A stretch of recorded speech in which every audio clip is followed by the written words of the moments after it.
I try to juggle everything. Hello, Flights of Foundry. I am Stephen Grenade. I am he, they. Very happy to welcome you to this panel where we will be talking about narrative design and game writing.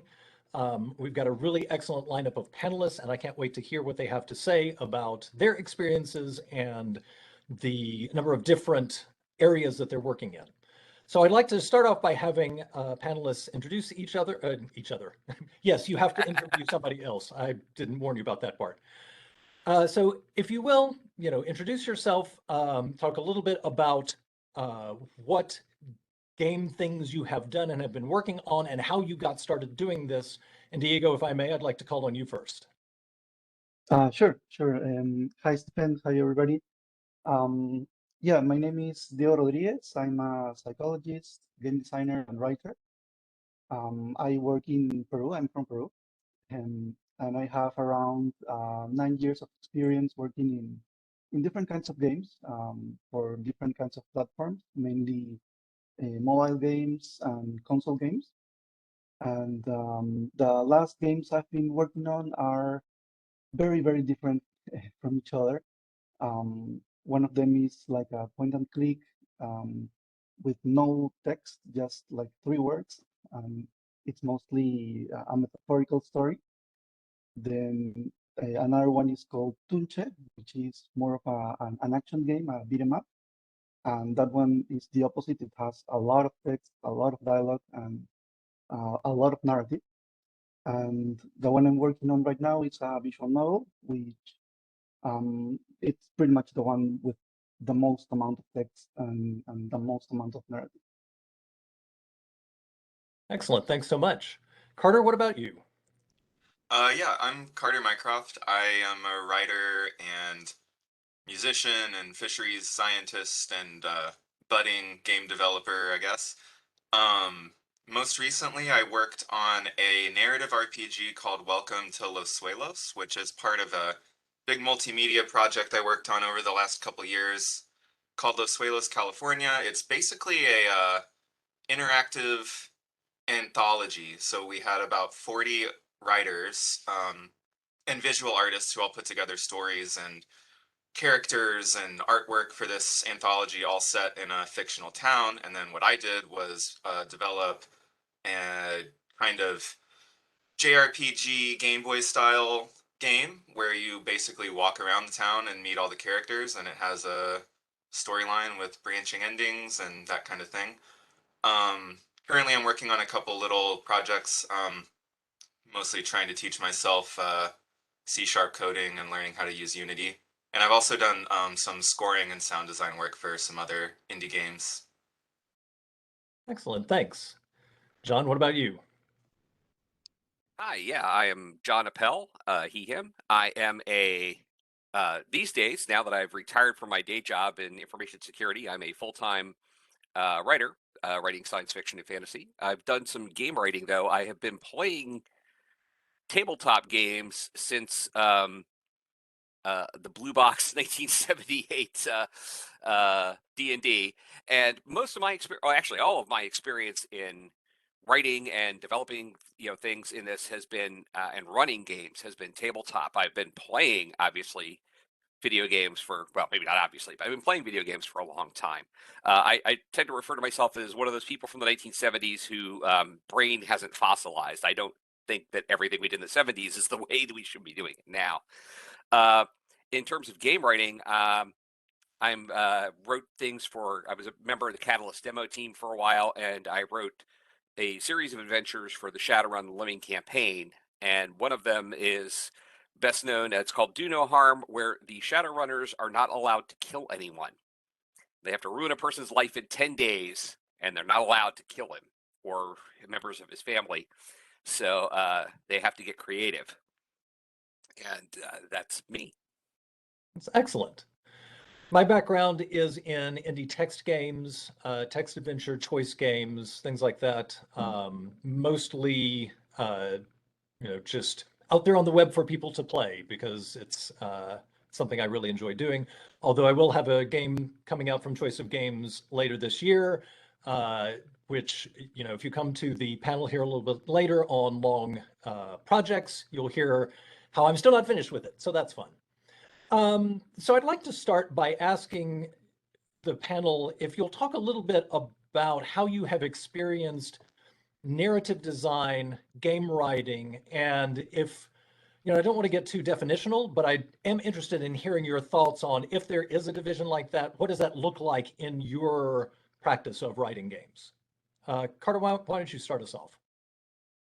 Yeah, so I guess my experience of it coming from the prose fiction world, I've been writing for games, I guess, altogether for just a couple years now, but working on it a lot, obviously. I think we all probably have experienced just how much time it takes doing anything in game development. It's extremely rewarding, but extremely time consuming. Anyway, I think the big thing for me was learning to think about writing in an interactive way where I'm not telling a story, I'm letting someone else experience a story or almost tell a story themselves. And then that kind of spirals into, learning to think about branching paths, learning to think about triggers, learning to think about flags, and basically like experiencing like writing as more of a world that you're in and seeing the parts moving around and imagining what that's like rather than just putting words on a page, and not to belittle prose writing. I still do a lot of it and I love it. But yeah, something about the interactivity and thinking of yourself as a player while you're writing. I don't know. It's very different. It made me think about writing prose differently too, because I, you often don't think about yourself as a reader while you're writing. When you're developing a game, you really do. You do so much play testing. Like you really do get into that experience of designing a narrative that you are playing and experiencing as you're writing it. And that, it can be frustrating, definitely, but it's like very rewarding and satisfying, I think. I don't know if that really answered your question. I think But it did. I that's think it what's in got my to, brain right now. like, a lot of the need to figure out and work with the mechanics of the game and the affordances as a way for the people to encounter the story. Like, I feel like that's absolutely on point. Um, Diego or John, what about y'all? Go ahead, Neil. Yeah, Wow. yeah. I'll riff off something that Carter said, and particularly in the tabletop world. Yeah, and there are different schools of how people run games. So you have to be you're providing, as we were discussing before the panel, Stephen, the idea that you're providing somebody a set of instructions here that aren't going to be executed by a machine. They're going to get executed by a human. And different people have different ways and styles of running games, and different tables run different ways. So you're trying to find a way. You have to be very disciplined and very precise in your language sometimes, even if, especially if you're writing something where you're you don't want to script it for them, but you want to give them all the elements that they need to be able to uh, execute the game in the way that works for that group and that table and that system. The the one thing that Carter said that I think is really really resonant is with all of these. I think, and I think it expresses itself very well in the tabletop. Is the group is telling the story with the assistance of the game master with this framework that the writer has given them, and it's they may take it off in a direction. And this is the fun part, especially the tabletop, is they may take it in a direction that you have no conceptual idea that they would even begin to think about that. I will tell you that I learned a lot running a Dungeons and Dragons clone for a group of 11-year-old boys. And let me tell you, if you want chaos and entropy, to fuzz your system and throw a bunch of random input at it, there are a few things better than that. As hey, we're going to eat the zombie brains and let's see what happens, kind of thing. So you have to be able to figure out how to make that work. Something I found interesting, Carter and John, is both of y'all talking about thinking about the audience and who is playing it, and how that can be different in different, different games and different game styles. Coming from a text game background, one of the things that we talk about sometimes is the triangle of identities, that you have the player who is playing the game with an avatar of that they are playing, a character, which is the second part of the triangle. And then the third is the narrator and the narration's voice. What is the tone of the prose? Diego, you mentioned that you were working on a visual novel now and how that was different. I'd be interested in hearing your experiences moving from sort of game style to game style and mechanic to mechanic, and how that has changed and possibly broadened how you are approaching storytelling in this medium. Sure, sure. Yeah, those changes have been like very chaotic because the first game is like mostly visual, and we had to work with no dialogue, just like different scenes, and we basically made like an animation short. So it's basically different scenes and do a storyboard and try to like put the puzzles in those scenes. Like we work backwards. We didn't think about the mechanics, but rather the story first. So it was basically like building a story and then bringing the player into that story through the mechanics.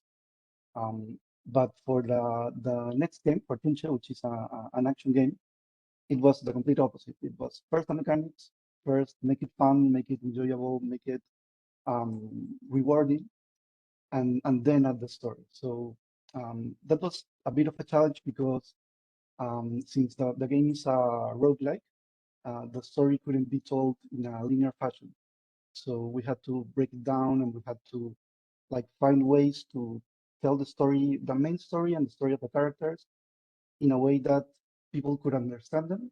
Um, in case, for example, there was this player that from start to finish, they could win the game, they still had to have a notion of what the story was. So um, we kind of expected players to like play World 1, World 2, and then die and start all over and tell the story in that way. So it was more of trying to think ways of telling a story, uh, a broken story, broken in the sense of different pieces, but still told in a complete manner, um, and have enough for them to feel that, um, for example, talking about the pacing, like have action, but also have story, but that story has to have meaning, and also if it's told in different parts, part one has to go first, and all of that. So very chaotic, but yeah, it's very different from game to game. I have to imagine that storytelling in a roguelike is a pretty unique challenge, right? Because there's so much resetting. It's like, how do you approach that in a way where the player's not just doing the same thing and learning the same thing over and over again? I thought, I don't know if any of you have played Hades. Oh yeah. That's like one of my favorite written games of the past couple years.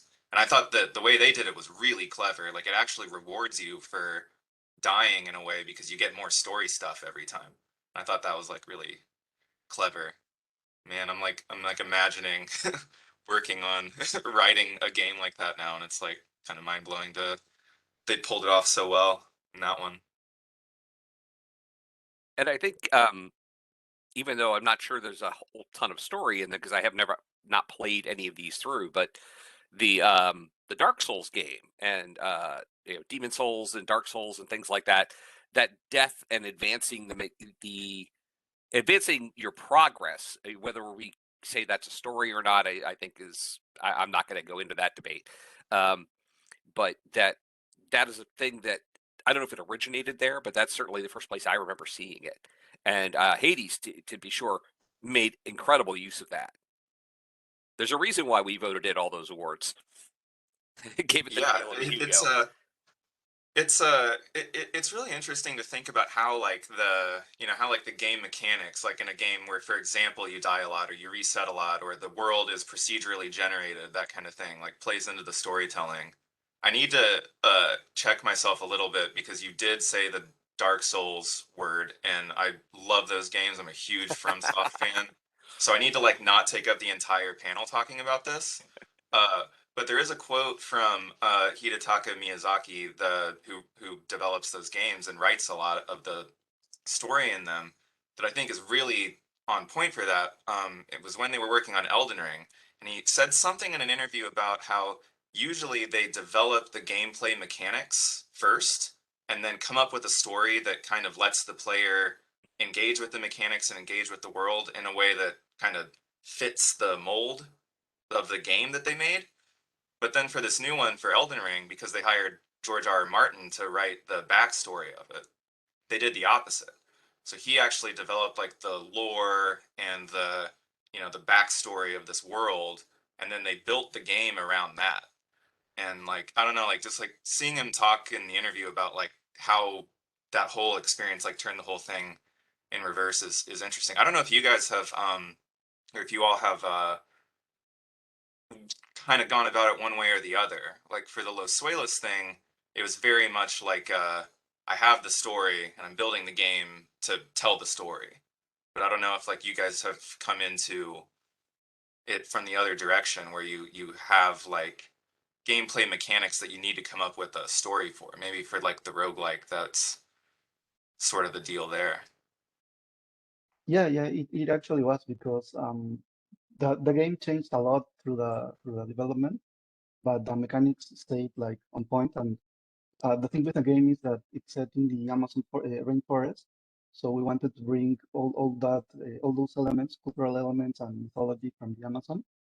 So we kind of built around that. I mean, around the mechanic, but brought all these story to it. And we actually it took us around 5 years to make the game, and only in the last year we worked on the story. We practically left it for the final year, which was actually really helpful because once we had the character, once we had the different enemies and worlds, we only had to like give them meaning and create a cohesive story. Yeah, from my Sorry, go ahead, perspective, please, like, John. yeah, no, because the things that I've written have all been within an IP. Well, actually, no, I did write some stuff for Thousand Suns, which is a little indie uh, space opera game that kind of came and went. But the in that case, we've got the mechanics already, and so what we're looking for is ways in which we can take that and find interesting places to, how can we leverage that to tell the story for these kind of characters? How can we make something interesting that's going to go along with this that the mechanics will reinforce? And I'm going to refer back to the earlier panel that we did um, earlier this afternoon talking about futures of tabletop RPGs. And one of the big trends that we're seeing there is where it's not so much the game master sitting behind the screen who created the world by themselves and is, the players are, depending on how you play it, maybe they're walking through it, maybe they have a set plot, or the players are creating it, all the ways in the multispectral thing that they can go. Now you're starting to see things where the players are involved from the beginning, sometimes helping even create the setting. So you have this rules mechanic framework that is reinforcing creating the story cooperatively right from the word go, which I think is a really interesting development. And for somebody who started back in the wargaming days and things like that, it's I find it really fascinating. And it takes a little bit different approach, and as a player and as a game master. Yeah, I'm intrigued hearing that y'all have had sort of the same kinds of experiences that I have had, where it sounds like you get to kind of relearn how to get into a project depending on the project and depending on the thrust of it. I have written a text game because I was like, I want to explore dementia and tell sort of a slice of life story with choice mechanics. How does that play out? I've written one where it was like, okay, I think it would be interesting to Like you're going to play a small child, and what are the limitations? Like if you are a toddler who can just sort of pull yourself up, what are the limitations then that gives you mechanically, and what kind of stories can you do with that? Versus one that I wrote kind of out of semi-spite, where the great game writer and theorist John Ingold had given a talk and was talking about how in any kind of choice-based game, really 3 are the right number of choices. You don't want a lot more. You really don't want 2. And I was like, can I write a story that is in pretty much entirely 2 choices all the way through and make it interesting? Let me try that. So sometimes I approach it that way. I'd be interested to hear from y'all if there are like a deep dive into a story thing that you really wrestled with, and how you worked through that and either successfully or maybe unsuccessfully tackled that. Like, I think it would be interesting to get fairly granular on, here is a thing that I struggled with and here's how I dealt with it or found out I could not. All right, who's going first? Yeah, it's a tough question. Well, I can think of a couple. Um, a big one, a big story thing that I struggled with in developing Los Suelos, and this was kind of a project specific thing, like you were saying, Stephen, but what I needed to do with this RPG was weave together 40 or so stories written by different authors that all took place in the same kind of defined world, but you know, we had a Discord, you know, we did a little bit of back and forth on the stories, but we weren't, as editors, we weren't doing a lot of like top-down coordination of like, oh, you need to write this because someone else wrote this.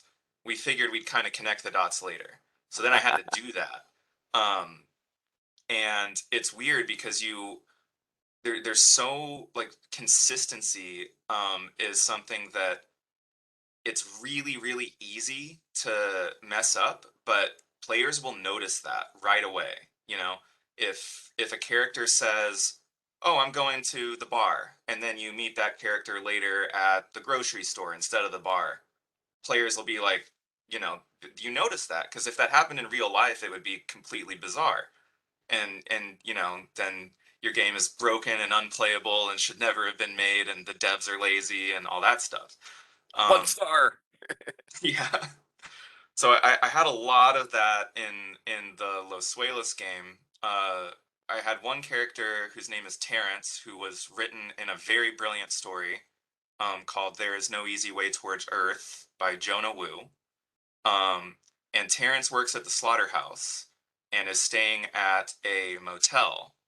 And I needed Terrence to have some dialogue with another character to set some plot stuff in motion. And then Terrence has to go to the motel. But Terrence also has to give you all the lore of the slaughterhouse because he's the only employee who has a character model. So like figuring out how to set up the flags so that you can like get that first dialogue and watch the cutscene, and then Terrence can tell you everything that you need to know, and also Terrence has to go somewhere else in the map when he says he's going there. Was like I think I spent like a week just doing these flags and like putting all the conversation in the right place. So like if he tells you plot points A, B, and C, and then goes to the motel, he'll only tell you plot points D and E at the motel and that kind of thing. It gets really granular and it gets like really into some nitty gritty. You know, like you really got to get into the weeds. But we did it. I don't think Terrence is broken, so Awesome. it Yeah. worked out. But yeah, tons of play testing, tons of trial and error. You know, at one point he like went to the motel and wouldn't say anything, and you know, kind of had a mind of his own for a while. But yeah, there's my Yeah. example. Like state tracking and keeping track of assumed player knowledge and what NPCs have done in the past is the bane of my existence. Daya or John, any thoughts on something that you wrestled to the ground? I was thinking something along those lines as well. Uh, Talking about Tunche and its roguelike features. Yeah, we had to we had to account for several stuff. First, the story, how it was going to be told to pieces, but also since you can play with 5 different characters, the story has to be told to each one of them, and it has to account for what it told to each one, and what each one knows. So if you play, for example, with 4 players at the same time, how do you show the story of each one of them at a pace that feels natural and maybe not give the story for only one of them the whole playthrough, but rather find a way to like give a little piece for this one, then a little piece for another one.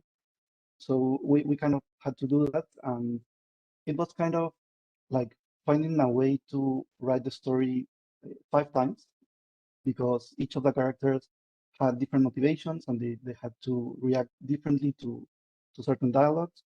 So we had to account for that as well.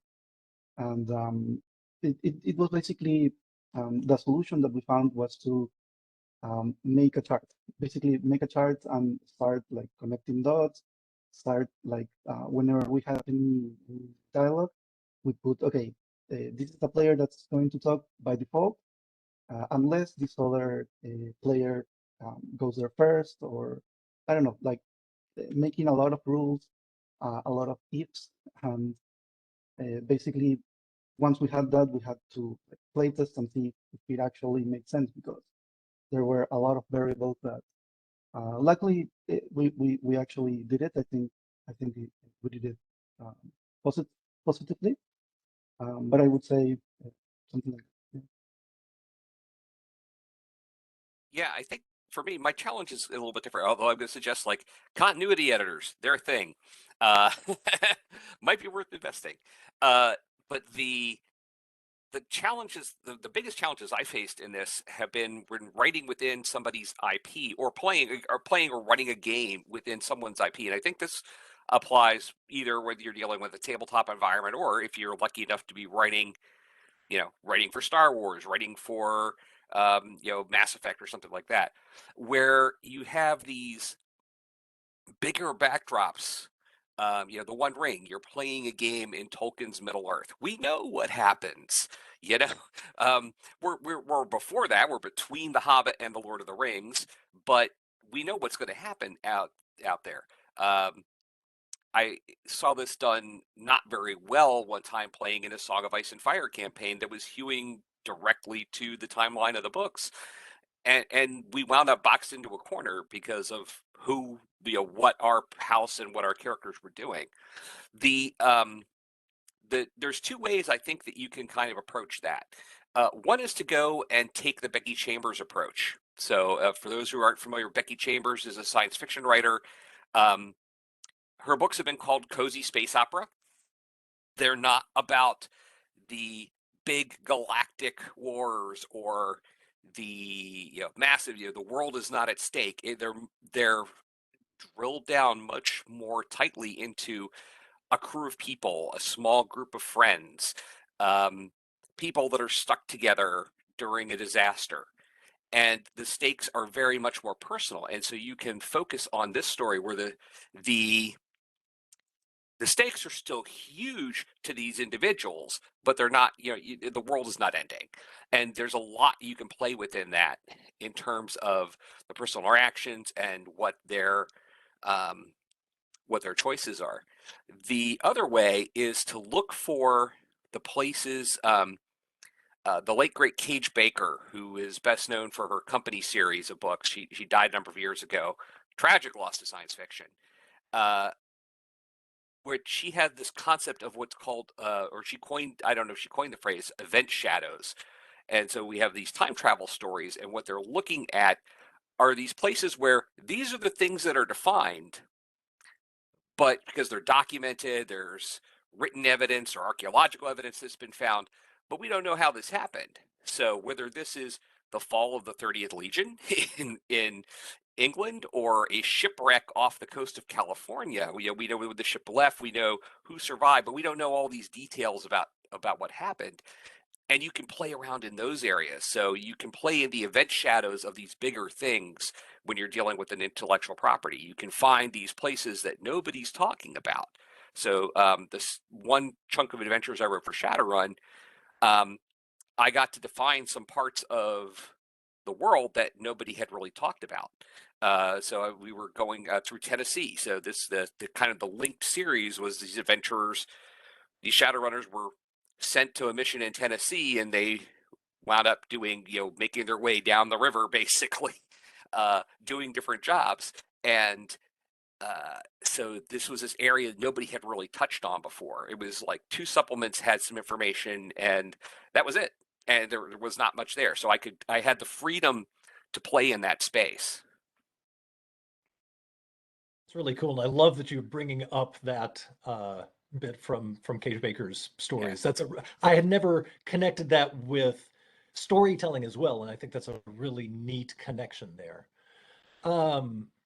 So just a sort of programming note for the audience: if you've got questions, please feel free to put that in chat. We can bring those in, especially if they are like dovetailing into the conversation that we're having. I will bring them in early.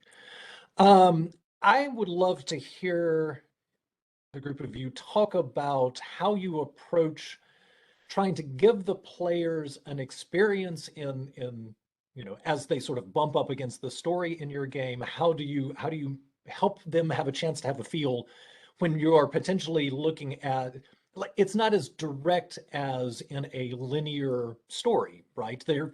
We've just talked about how they can encounter things at different times in RPGs. They can find something. They're like, oh, I see the story over here, but this hill over here looks really interesting. Let me run in that direction for a while. What are techniques that you have used to give the players that freedom, but still help them have some of the experiences that you're trying to convey in your work? I'll give one thing that is a rule to follow that I got from Robin Laws, and I mentioned this work earlier. Robin Laws of Good Game Mastering, or Robin's Laws of Good Game Mastering, which is available from Steve Jackson Games. It is one of the best. It's 32 pages. It is one of the best and most concise works on how to run an RPG that I've ever encountered. And he talks a lot about, and I'm sure you guys have this, where it's the illusion of choice. You want to present them with things that look like, but that the branches all eventually lead in a given direction. Now, if you're, maybe you're playing Dragon Age, and so there's 9 possible different endings, and you may have the ability to do that. The other key thing is to never make something that is dependent on, in gaming, a die roll or something, that a specific result must happen in order for things to progress. You want to have, at that point, you need the kind of yes and or no but, and give them paths around that obstacle if they don't succeed, so that you can still find a way to progress the story. And that's a structuring thing.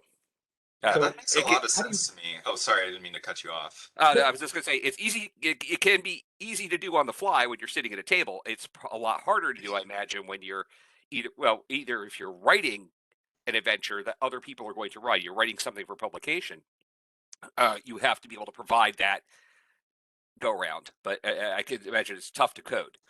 Well, but that was what I was curious, is how do you write an RPG module to help shape that and encourage that kind of an approach? So from a tabletop perspective, one of the ways after running many hundreds of hours of organized play, I'm actually not a fan of that anymore, because it becomes kind of like playing Myst, and there are people who enjoy that, but it's like you're playing in a snow globe.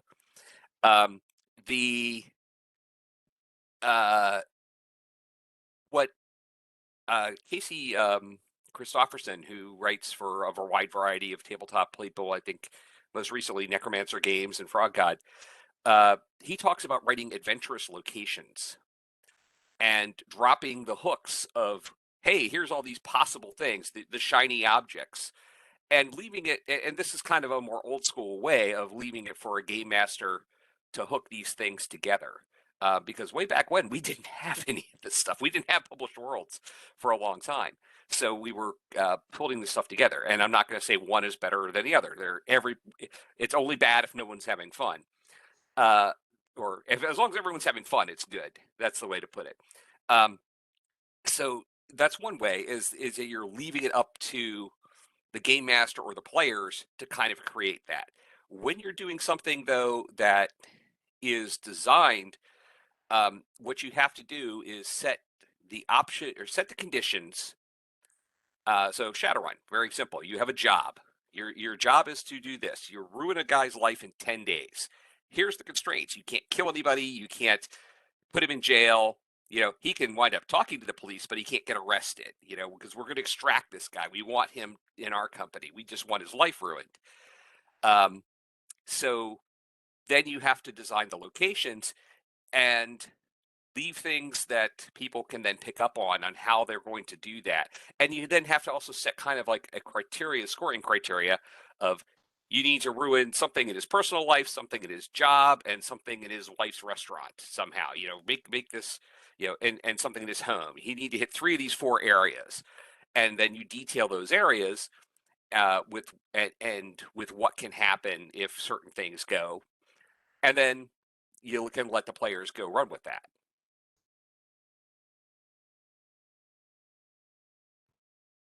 So Yeah, that's please go ahead. I was like something John said is really interesting to me in terms of not wanting, because especially for tabletop games, there's so much what I think of as RNG, random number generation, because you're rolling dice for everything. And coming up with ways, either as a writer or as a game master, really, to avoid locking story content or major plot pieces behind that is something that I think is really important to think about in video games too, as well as tabletop. Like for example, in a D&D game, you go up to the city gates, the guard doesn't want to let you in, you roll persuasion, and then depending on the roll, the guard either attacks you or lets you in or is obstinate. But the plot point of we get into the city isn't affected. You don't want that dice roll to completely lock the player out of getting to that area whatsoever or progressing the story however. And in video games, I think that really comes into play a lot. What I think about a lot is what is missable. For example, in the Los Suelos game, a major mechanic is that you're collecting stories as you go around. So there's 45 items basically. It's kind of a collectathon. And in like one of the early builds of the game, several of them were missable. And I had it in my head that if some stories are missable, then that equals replayability. Because players will talk to each other and come up with strategies to make sure you get all the stories, and they'll play the game again to get the stories. But in a purely narrative game without any combat or action, that's not really how it plays out. And I realized somewhere in the development timeline that there's a fine line between oh, I missed that, I guess I'll get it next time when I play the game, and oh, I missed that, that sucks, why'd they make the game like that? So I think that like thinking about missability and that kind of thing, and making sure that important plot things or important items or whatever kind of the crux, wherever the endorphin drip is coming from in your game isn't locked behind anything random or anything that a player could innocently miss and feel cheated by it. Yeah, I agree. I agree with that, especially the usability part, because I always try to think like more in action-oriented games, like players um, can play for the story, but also for the gameplay. So in games like that don't have a lot of story, I try to limit the amount of story we give them. And if we have like certain plot elements that we want them to learn, we try to pair them with gameplay mechanics or even rewards. So players actively seek those kinds of story elements. But in general, I try to have like story on the side, so people that actually want to know the story can access it if they want to, or they can keep playing and still have the complete experience. With Tunche, what we did was we had like we have the main story that different characters talk about it through dialogues, obligatory dialogues. But also we have for example, the environmental art. The different locations have like all these elements that tell also a story, and for anyone that wants to just stop and start looking. Also, the enemies that you defeat sometimes drop like these little collectibles, which you can go back to the say first world or main hub, and you can actually read about them and learn a bit about the lore, about the enemies. So it's basically that, like, have like the main story part of the gameplay and also the reward, and try to, like everything else, try to make it a little bit more optional.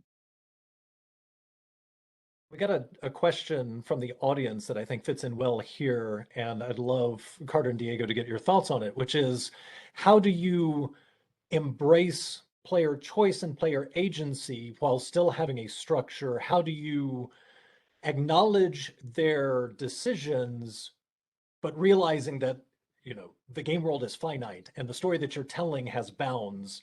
So how do you do that and not make players feel cheated? Oh, I love this question because I think about this all the time when I play games, and it's like the big thing for me is like, do choices feel meaningful? And I've played games before. I play a lot of video games, if you couldn't tell. Um, where I'm not going to call anybody out or anything, but I played a lot of games where it gives you choices, like, you get dialogue choices and such, but the result always feels the same, or the result doesn't feel like you gain or lose anything. Um, and I think that can be really frustrating to players when it's like, why is the game asking me what I think about this item if it doesn't really matter? Because players can see through that stuff really easily.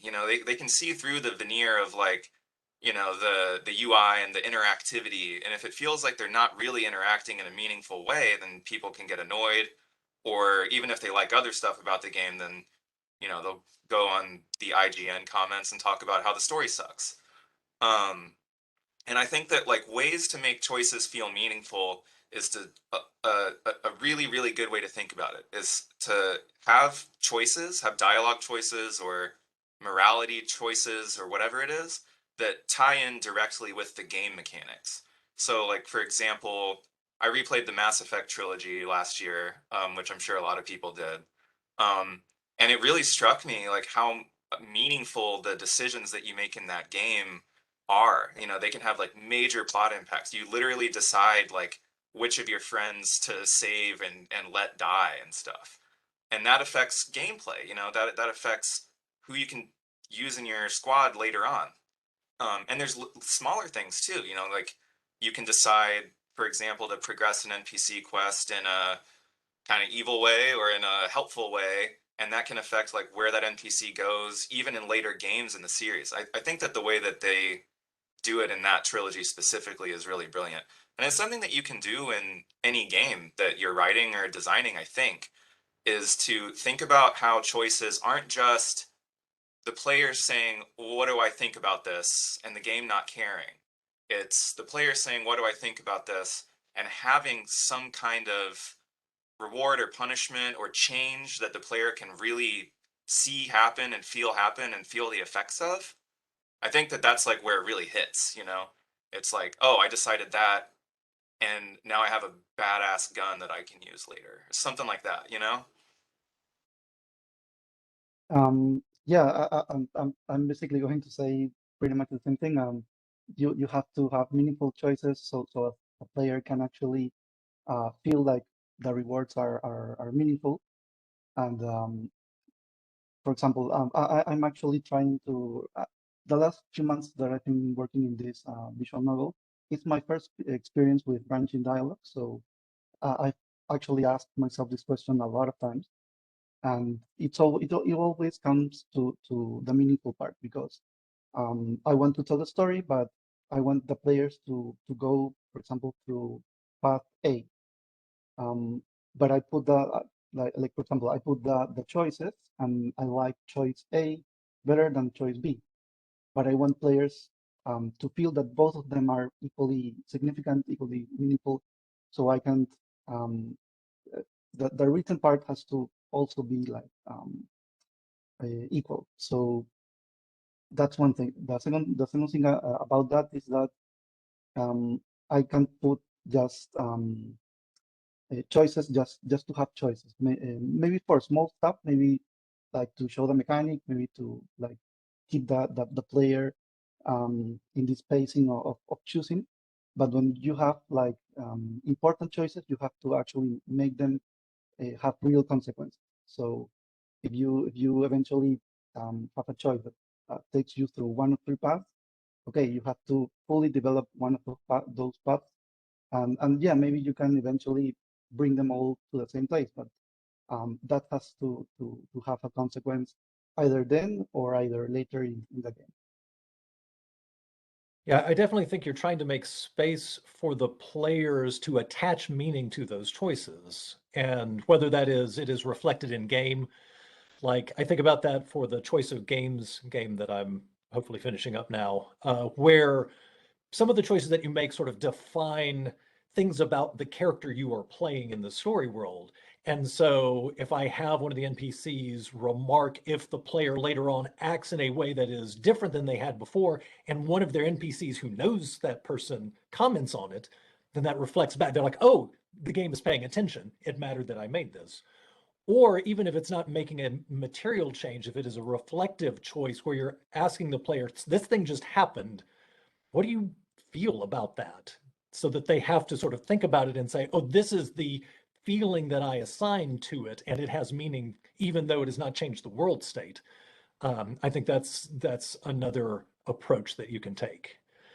We got another question in chat that I'd love to hear y'all take on, and that is, do you feel like there are narrative structures in games that are more unusual outside of games? Like, how do you leverage the structure of the games that you have worked on in telling stories that are different from non-interactive prose?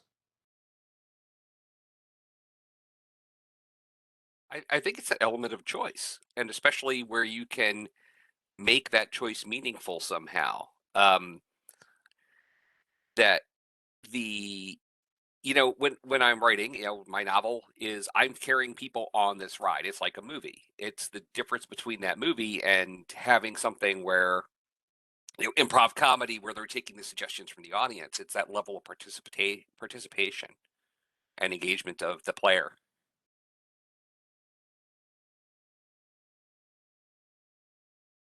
Yeah, I think that a big difference for me, in addition to what John said, like obviously the interactivity, the element of choice, the fact that the player is, literally touching the story in a sense, it makes it a different thing. Um, it's more experiential than, kind of didactic or whatever, however you would describe writing prose. But I think another big thing is the fact that you are in general, you are playing a character in third person or first person or a group of characters, and there's other characters there that you see that have a similar model to you or different models or whatever it is.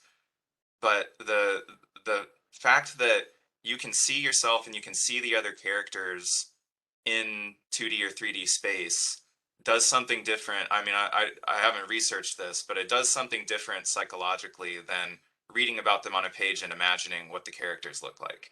I think it really like implicates you in the story in a way that you can't really do in prose. Um, like if you're reading a book and a character you like dies, then you feel maybe bad and you consider why that happened for plot reasons and thematic reasons, and you feel a way about it and you keep reading, hopefully. uh in a video game, if an NPC dies or a party member dies or a really tough enemy dies, you feel like you did that. not the writer. You feel like you, the player, caused that to happen or let it happen, or at least literally observed it happening in front of your eyes. And something about that, it's a whole other thing. I'm not really sure how to describe it intelligently, but that's like what I am like geek out on video games for, is like being able to see other people, other players, other creatures, and what happens to them, and have some direct interaction with it is like, it's cool. Not only agency, but complicity. Yeah, that's a good word for it. Yeah. Cool. Diego? Yeah, about that. I think it's a lot of what both of you said. I also think it's how the world responds to what you do. Like, not only the consequence of your actions, but also, for example, I don't know, you had to choose between defeating one enemy over the other, and how an NPC talks about that decision you made. So it actually, like the decision is yours. You actually feel all the good feelings about defeating that enemy, but also you get feedback from another character that actually responds to that. Or for example, if it was if this NPC was friends with the enemy you defeated, he's going to respond in a certain way, and you're going to feel a certain way as well. And the story probably is going to move in a different direction, which is, I guess, another part of agency, that you can actually alter the story, maybe not in a major way, but in enough small ways to make it a different story than maybe your friends or other people. Wonderful, thank you. Well, with that, we are out of time. Please, everyone, join me in thanking John, Carter, and Diego for having this wonderful discussion. I really was excited to hear your thoughts and your insights into this. Thanks so much. Flights of Foundry, the con will continue. Please enjoy the rest of your con. Have a good whatever time of day it is where you are. Bye, thank you. Thanks, everyone. Thanks. Bye.